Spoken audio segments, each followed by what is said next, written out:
मंगलवार को doctor Mohan Yadav cabinet की बैठक आयोजित हुई। न्यू एनेक्सी भवन में आयोजित हुई बैठक में कई प्रस्ताव कैबिनेट में चर्चा के लिए आए। इनमें से 1 दर्जन से अधिक प्रस्तावों पर मोहन कैबिनेट ने अपनी मुहर लगाई। कैबिनेट के फैसलों की जानकारी देते हुए उप मुख्यमंत्री राजेंद्र शुक्ल ने बताया कि प्रधानमंत्री नरेंद्र मोदी 11 अप्रैल को अशोकनगर जिले की ईसागढ़ तहसील में अनंतपुर धाम में होंगे। 13 अप्रैल को केंद्रीय गृह मंत्री अमित शाह भोपाल पधारेंगे व दुग्ध महासंघ द्वारा आयोजित कार्यक्रम में हिस्सा लेंगे। 12, 13 और 14 अप्रैल को विक्रमादित्य महोत्सव दिल्ली के लाल किले में आयोजित होगा। इसके अलावा कैबिनेट में दिए गए सभी निर्णय की जानकारी उप मुख्यमंत्री राजेंद्र शुक्ल ने विस्तृत रूप से दी। को समर्पित रही है। पशुपालन विभाग के 3 बहुत ही महत्वपूर्ण प्रस्ताव हुए हैं। उसमें पशुपालन मंत्री जी को मैंने कहा कि आप भी रहेंगे तो अच्छा रहेगा। आज मुख्यमंत्री डॉक्टर मोहन यादव जी के अध्यक्षता में कैबिनेट की बैठक संपन्न हुई है, जिसमें महत्वपूर्ण फैसले हुए हैं। मुख्यमंत्री जी ने इस बात की जानकारी दी है कि 11 अप्रैल को माननीय प्रधानमंत्री जी का दौरा अशोकनगर की ईसागढ़ तहसील के आनंदपुर धाम में होने जा रहा है। प्रधानमंत्री जी मध्य प्रदेश में लगातार उनका आगमन मध्य प्रदेश के लिए हमेशा लाभदायक रहा है और लगातार मध्य प्रदेश के विकास से संबंधित जो भी कार्यक्रम है उसको गति मिलती है। इसलिए 11 अप्रैल को उनका आगमन बड़ा महत्वपूर्ण है। 13 को केंद्रीय गृह मंत्री आदरणीय अमित शाह जी भोपाल पधार रहे हैं, जहां पर एनडीडीबी तथा दुग्ध महासंघ के मध्य में एमओयू निष्पादित किया जाएगा। जैसा कि हम जानते हैं कि सहकारी क्षेत्र में एनडीडीबी का खासतौर से दुग्ध उत्पादन के क्षेत्र में आधुनिक तकनीक के द्वारा काम का जो उनका पृष्ठभूमि रही है, इसे उनके साथ एमओयू करके दुग्ध महासंघ के साथ मध्य प्रदेश में दुग्ध क्रांति लाई जा सके, इसके लिए जो पहल की गई थी उसका जो कार्यक्रम उससे संबंधित कार्यक्रम रविंद्र भवन में 13 तारीख को होगा। और ये खुशी की बात है कि अमित शाह जी गृह मंत्री जी उस कार्यक्रम में पधार रहे हैं। 12 से 14 अप्रैल 12, 13, 14 अप्रैल को विक्रमोत्सव का आयोजन दिल्ली के लाल किले में होने जा रहा है।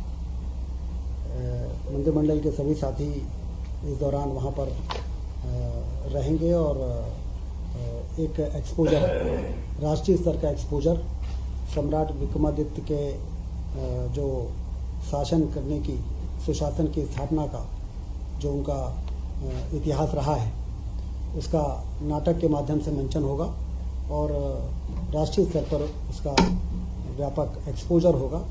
ये मध्य प्रदेश के लिए सम्राट विक्रमादित्य का उज्जैन में जिस तरीके से उनका इतिहास है उससे देश अवगत होगा। तो इसलिए मुख्यमंत्री जी ने दुग्ध महोत्सव का आयोजन लाल किले में करके वो भी एक बहुत ही अच्छा कदम है। 14 अप्रैल को अंबेडकर जयंती है, तो अंबेडकर नगर में भव्य कार्यक्रम का आयोजन होगा। मध्य प्रदेश को बड़ी उपलब्धि मिली है। राष्ट्रीय राजमार्गों में के निर्माण के लिए 4,303 करोड़ की राशि केंद्र सरकार ने मंजूर की है। मुख्यमंत्री जी ने उसकी जानकारी कैबिनेट को दी है आज, जिसमें ग्वालियर पश्चिम बाईपास 28.8 किलोमीटर, संदलपुर नसरुल्ला गंज बाईपास, राहतगढ़ बरखेड़ी बाईपास, सागर बाईपास, इन चारों महत्वपूर्ण सड़कों को मिलाकर 4,000 करोड़ रुपए स्वीकृत हुए हैं। प्रधानमंत्री जी का और केंद्रीय सड़क मंत्री गडकरी जी का कैबिनेट में आभार व्यक्त किया है। एग्रो विजन मंदसौर, दमोह, मुरैना तथा नरसिंहपुर में इस वर्ष इसका आयोजन किया जाएगा। किसानों की फसलों का उपार्जन के लिए सरकार कटिबद्ध है। वर्तमान में चना, मसूर, सरसों, तुअर और गेहूं के उपार्जन का कार्य किया जा रहा है। समर्थन मूल्य जो तय हुए हैं उसके आधार पर 26 रुपये में जो उपार्जन हम कर रहे हैं गेहूं का, वो हमारे संकल्प पत्र की ओर बढ़ते हुए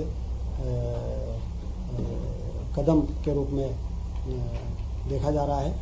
2700 रुपये 5 वर्षों में गेहूं का उपार्जन हम करेंगे, ये तय किया था प्रति क्विंटल, और अभी 1.25 साल हुए हैं और 2600 में गेहूं का उपार्जन इस वर्ष हो रहा है। कैबिनेट में पशुपालन विभाग का जो, जैसा कि आप जानते हैं कि गौशालाओं का निर्माण व्यापक स्तर पर पूरे मध्य प्रदेश में हुआ और प्रति गाय 20 रुपये देने का जो निर्णय था उसको बढ़ाकर 40 रुपये किया गया है और इससे गौशालाओं के संचालन में ज़्यादा मदद मिलेगी।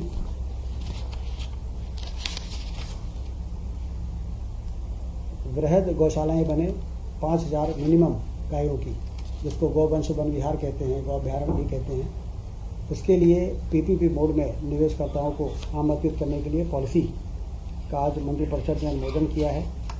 ये गौवंश से संबंधित बातें हमारे लखन पटेल जी आपको बताएंगे हमारे ब्रीफिंग के पूरी के बाद में। और तीसरा, मुख्यमंत्री पशुपालन विकास योजना, जिसका कि एक मुख्यमंत्री जी ने आज डॉक्टर अंबेडकर पशुपालन विकास योजना की निरंतरता के संबंध में जो प्रस्ताव आया था उसको मंजूरी दी है और मुख्यमंत्री जी का कहना था कि 14 अप्रैल को इसको हम लॉन्च करेंगे और डॉक्टर अंबेडकर जी के नाम पर, जो मुख्यमंत्री पशुपालन विकास योजना के नाम पर था, उसको डॉक्टर अंबेडकर पशुपालन विकास योजना के नाम पर ये योजना आगे बढ़ेगी।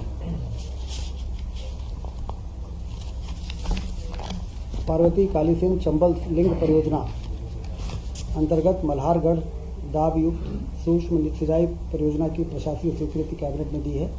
ये बड़ी योजना है। 60,000 हेक्टेयर में सिंचाई होगी और 2,932 करोड़ रुपए की मंजूरी कैबिनेट ने दी है। ये उसी नदी जोड़ो योजना के कारण ये सिंचाई बढ़ेगी, जो प्रधानमंत्री जी ने जयपुर में नदी जोड़ो योजना का भूमि पूजन किया था। इसके लिए जो सूचकांक बढ़ाने की आवश्यकता थी, वो सूचकांक का बंधन समाप्त करके और इस योजना को मंजूरी आज प्राथमिकता के आधार पर दी गई। इसमें मंदसौर जिले के मल्हारगढ़ दाबयुक्त सूक्ष्म सिंचाई परियोजना से मंदसौर जिले के मल्हारगढ़ एवं मंदसौर तहसील के 60,000 हेक्टेयर भूमि के लिए सिंचाई सुविधा उपलब्ध होकर देगी। लोक वित्त से वित्त पोषित कार्यक्रम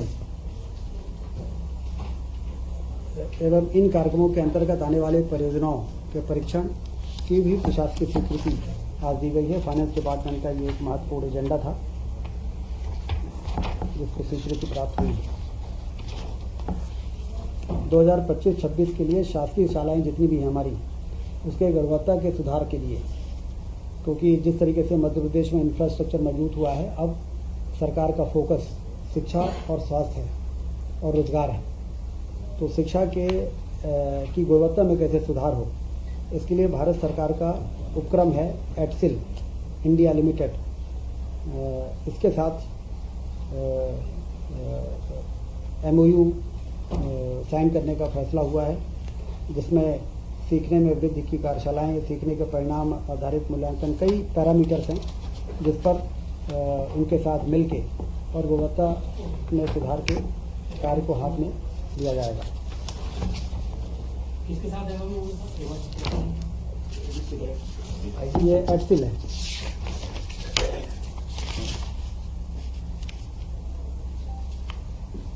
एटसिल इंडिया लिमिटेड।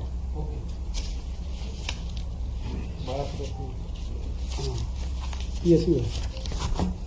राज्य की विद्युत कंपनियों के लिए कार्यशील पूंजी ऋण, नगद ऋण सुविधा हेतु सरकारी गारंटी, कैश फ्लो बना रहे हमारी जो डिस्ट्रीब्यूशन कंपनीज हैं, इसके लिए समय समय पर सरकार गारंटी देती है, जिसके आधार पर वो अपने पूंजी प्राप्त करके और कामों को आगे बढ़ाते हैं। तो ये एक तीनों वितरण कंपनियों के 24-25 से 28-29 तक प्रतिवर्ष 12,466 करोड़ रुपए की नगद साख सुविधा कार्यशील पूंजी ऋण हेतु शासकीय प्रत्याभूति ऋण अवधि तक प्रदान किए जाने का निर्णय आज हुआ है।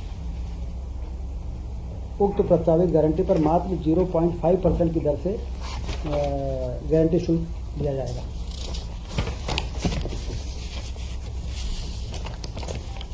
मेडिकल कॉलेज पीपीपी मोड में खोलने का फैसला जैसा सरकार ने लिया है, और इसमें पिछली कैबिनेट में जो टेंडर डॉक्यूमेंट को मंजूर किया था उसमें संशोधन किया गया है, और अब हम 1 रुपये में 25 एकड़ ज़मीन जो भी निजी मेडिकल कॉलेज डालने के लिए आएंगे उनको प्रदान किया जाएगा। पहले ये प्रावधान नहीं था, पहले निवेशकर्ताओं को ज़मीन खुद ही अरेंज करना था, लेकिन अब हम उनको सरकारी ज़मीन उपलब्ध कराएंगे 25 एकड़ और मात्र 1 रुपये में देंगे, जिससे कि अट्रैक्टिव हो जाए।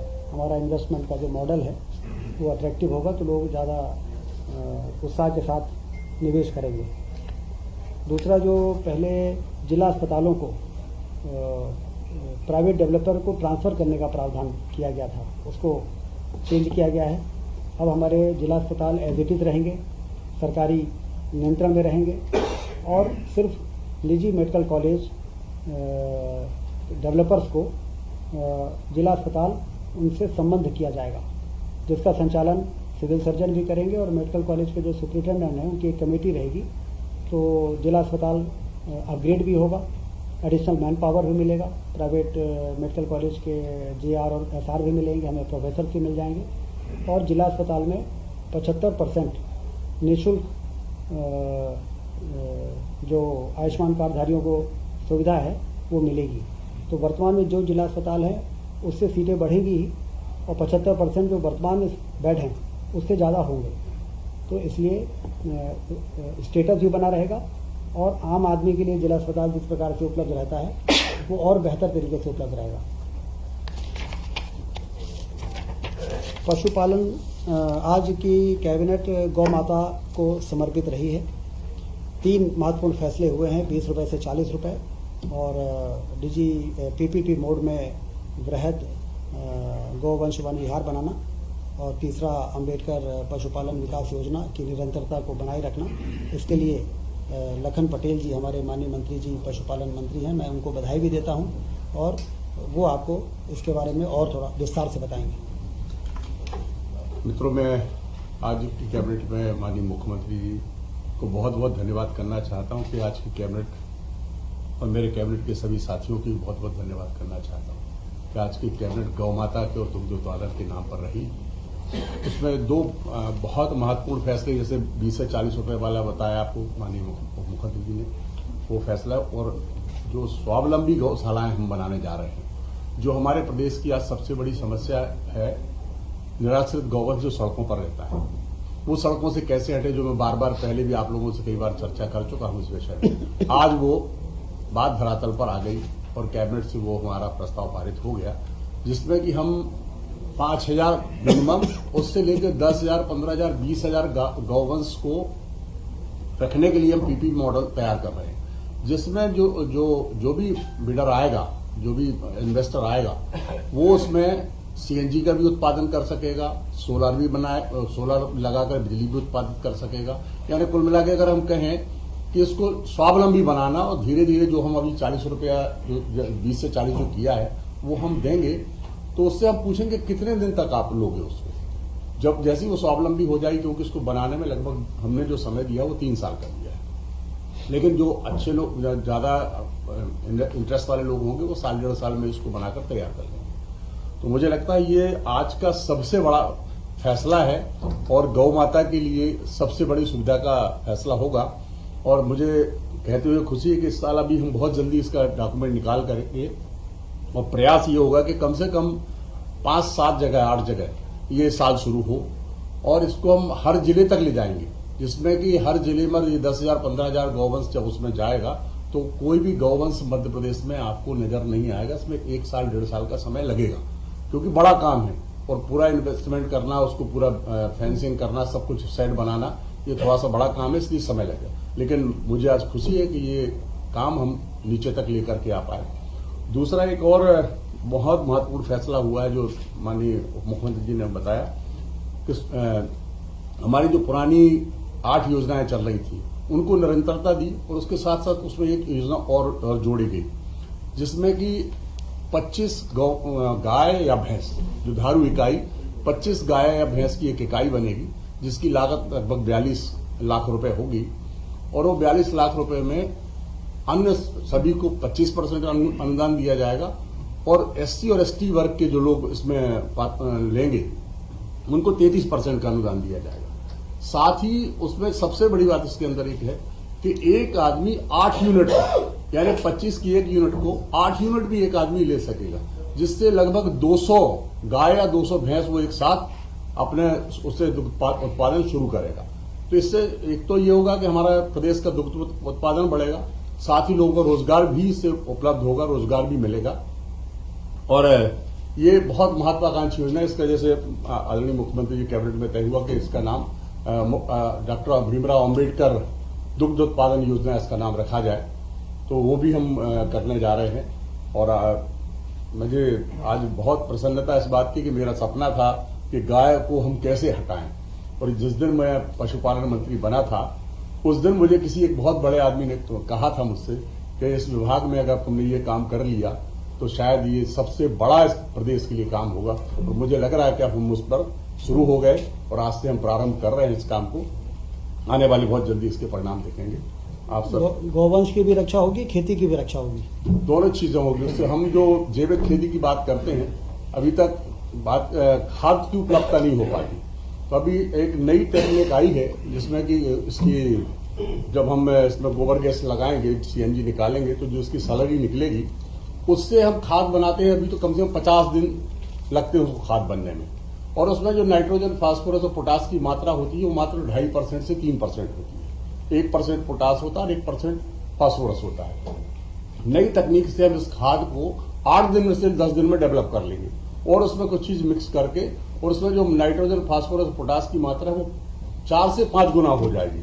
यानी अगर हम उसको ये कहें कि हम जो केमिकल फर्टिलाइजर हम यूज करते हैं आज, उसको हम ये उपलब्ध करा करके उसको धीरे धीरे हम समाप्ति को ले जाएंगे। और जैविक खेती का बढ़ावा का जो हमारा सपना है, सरकार का जो मानना है, वो सबसे अच्छे तरीके से इसी कारण से हो सकेगी क्योंकि जो हमारी सारे हर जिले में गौशालाएं बनेगी तो लाखों गाय उसके अंदर रहेगी, तो निश्चित रूप से हमारे पास खाद की उपलब्धता होगी।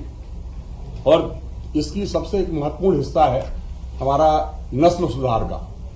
इसमें हमने एक प्रोविजन किया है कि जो गौवंश वहां रहेगा उसकी हमको नस्ल सुधार भी करना पड़ेगी, क्योंकि 30% जितनी भी गाय रखेगा उसमें 30% हमने अलाउ किया है कि आप दूध उत्पादन वाली गाय भी आप उसमें रख सकते हैं, क्योंकि आपको उसको स्वावलंबी बनाना है। तो वो तो रखेगा ही, साथ में उसकी जो हमारी लोकल गाय रहेगी वहां, उसकी नस्ल सुधार करके हम अच्छी बछियां तैयार करेंगे, चाहे वो हम IVF से एम्ब्रियो ट्रांसप्लांट से करें या सेक्स ऑर्टेड सीमेन से करें।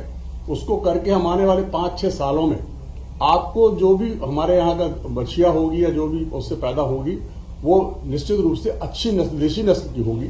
उसको हम HF और उस पर नहीं जाएंगे, हम अपनी जो हमारी देसी नस्ल है, साहिवाल है, गिर है, कैनकथा है, जो लोकल है, उन सबको हम डेवलप करेंगे और उसके आने वाले 4-5 वर्षों में आपको हमारे पूरे प्रदेश के अंदर बहुत अच्छी नस्ल की गाय उपलब्ध होगी। ठीक है, धन्यवाद। बहुत